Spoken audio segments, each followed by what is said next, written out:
अस्सलामुअलैकुम नाज़रीन, आप देख रहे हैं सूरत टीवी HD। मैं हूं आपकी होस्ट राबिया चौधरी। आपको ब्रेकिंग न्यूज़ से अपडेट करती चलूं।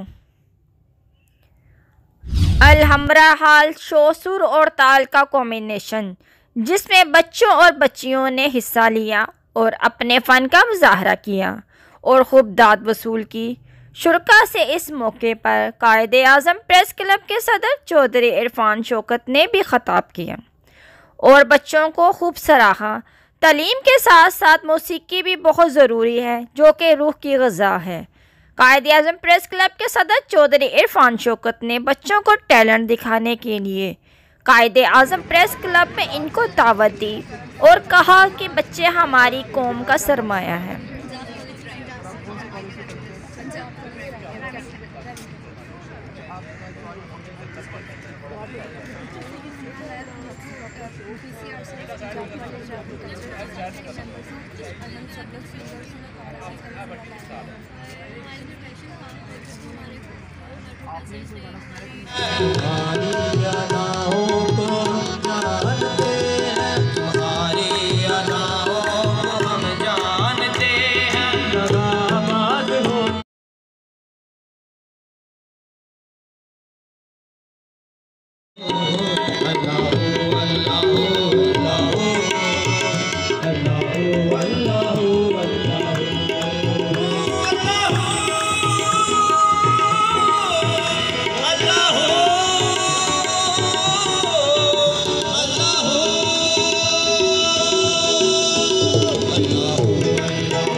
हाफिज़, पाकिस्तान जिंदाबाद।